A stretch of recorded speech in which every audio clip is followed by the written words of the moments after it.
ట్రోలర్స్కి వీళ్ళకి పని పాట ఉండదు.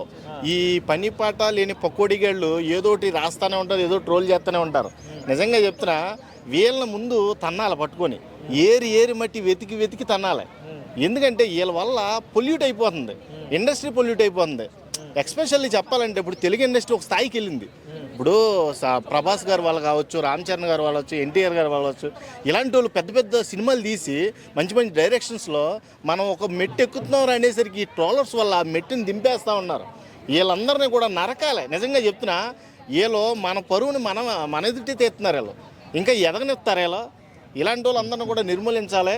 ఇలాంటి వాళ్ళకి తగిన గుణపాఠం ఏదైనా ఉందంటే కమ్యూనిటీ స్ట్రైక్లు వేసేయాలి. వీళ్ళకి నిజంగా చెప్తున్నా, దయాదాక్షిణ్యాలు లేకుండా వాళ్ళ ఫోటో వాడినా, వాళ్ళ గురించి మాట్లాడినా స్ట్రైక్ పడేయాలి. ఎందుకంటే healthy trolls is very important. మనిషికి కావాలి, మీమ్స్ కావాలి. ఎలాగా బ్రహ్మానందం గారు మీమ్స్ వాడుకోండి, ఎన్ని ఉన్నాయి. ఆయనే వాడుకోమని పర్మిషన్ ఇచ్చాడే మీకు, బహిరంగంగా చెప్పాడు. నిజంగా వీళ్ళు ఉండబట్టి నిజంగా నన్ను నేను పదే పదే చూసుకుంటున్నానని చాలా గర్వంగా చెప్పాడు. అలాగే హెల్దీ కామెడీ చేసేవాళ్ళని వాడుకొని చాలామంది ఉన్నారు. నీకు ట్రోల్ చేయాలనిపిస్తే చాలా మోసాలు చేసేవాళ్ళు ఉన్నారు, చాలా దౌర్జన్యాలు చేసేవాళ్ళు ఉన్నారు. వాళ్ళ మీద ఒక వీడియో తీసుకొని అసలు కంటెంటే లేని వీడియోలు క్రియేట్ చేసేవాళ్ళు ఉన్నారు. వాళ్ళ మీద తీసుకో. ఇలా పెద్ద పెద్ద హీరోల మీద తీసుకోవడం వల్ల నీకేమి రాదని నా ఒపీనియన్. నాకైతే బుచ్చిబాబు ఈసారి గట్టిగా కొట్టబోతున్నాడు. RC16 ఒక ఊపు ఊపిపోతున్నాడు. చాలా పెద్ద ప్లానింగ్తో వచ్చాడు పెద్ద సినిమాతో. నిజంగా ఆ ట్రాక్టర్ మీద దూకే సీన్ అయితే కానీ, ఆ వడ్లు భర్తని చీల్చుకొని వచ్చేటప్పుడు నిజంగా ఆ మాస్ లుక్ ఎలా ఉందంటే, రామ్ చరణ్ కానీ చాలా లుక్లో చూసాం, RRRలో చూసాం. అలాగే మన దీంట్లో కూడా ఏది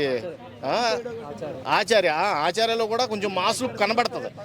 అలా కాకుండా దీంట్లో పూర అంటే చాలామంది అనేది ఏంటంటే పుష్పకి సీక్వెల్గా లుక్ వచ్చింది అది ఇది అంటున్నారు. పుష్పాది వేరు బ్రో. దీంట్లో ముక్కు కడియాలు, చెవులకు కడియాలు, ఇవన్నీ కూడా చాలా అంటే చాలా మాస్ ఇంపాక్ట్ని క్రియేట్ చేస్తాయి. కాబట్టి ఈసారి బుచ్చిబాబు ప్లానింగ్ వేరే లెవెల్ ఉంది, ఎవ్వరూ తట్టుకోలేరు. నాకు తెలిసి RC16 ఒక ప్రభంజనం చేస్తాడు బుచ్చిబాబు. చాలా మంది టీజర్ రిలీజ్ అవ్వకముందు ఏమన్నారంటే, ఇంత పెద్ద స్టార్ హీరోని డీల్ చేయలేడు బుచ్చిబాబు అన్నాడు.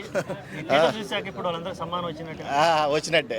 ఒక డైలాగ్ చాలు, అదే ఫస్ట్ స్టార్టింగ్ డైలాగ్ లైన్తో వచ్చాడు కదా గ్లిమ్సీలో. ఫస్ట్ లుక్కే బెస్ట్ డైలాగ్తో వచ్చాడు. నిజంగా డైలాగు నిజంగా వింటున్నప్పుడు చాలామంది కూడా చాలా చోట్ల చాలా ఒక లైఫ్ని శాశ్వతంగా అంకితం చేసేస్తూ ఉంటారు. అది కాదు, మనం వచ్చిన పర్పస్ వేరు. మనం అసలు దేనికి వచ్చాం ఈ భూమి మీదకి, మనకు ఉన్నది ఒకటే లైఫ్ అని మర్చిపోయి అలాగ బానిసల్లో బతికేస్తూ ఉంటారు. ఆ డైలాగులు అంత మీనింగ్ఫుల్గా చెప్పాడు. అది నాకు బాగా నచ్చింది. ఏంటంటే ఏదో ఎవడో కిందో పని చేసేయడానికి, ఏదోలాగా బతికేయడానికి ఎంత పెద్ద బతికేందుకు, ఈ నేల మీదకి వచ్చిన తర్వాత ఏదో ఒకటి మనం అనుకున్నది చేసేయాలి అంతే. అది ఆ డైలాగ్ సెన్స్ అనేది బాగా నచ్చింది. బుచ్చిబాబులో ఇలాంటి ఇంకా ఎక్స్పెక్ట్ చేస్తున్నాను నేనైతే. ఈ ఫస్ట్ లుక్లోనే ఇంత మంచి డైలాగు, ఆ లాస్ట్లో ఆ క్రికెట్ షాట్, అసలు అది అయితే అద్భుతం అని చెప్పాలి. నిజంగా అక్కడ వచ్చిన బ్యాక్గ్రౌండ్ స్కోర్కి నిజంగా AR రెహమాన్ గారికి దండం పెట్టచ్చు. అంత బాగా కొడతాడు ఆయన మ్యూజిక్లో ఎటువంటి లోపాలు ఉండవు. అలాగే బుచ్చిబాబు డైరెక్షన్లో కూడా ఎటువంటి మచ్చ ఉండదని ఈ గ్లిమ్స్ చూసిన తర్వాత అర్థమైంది.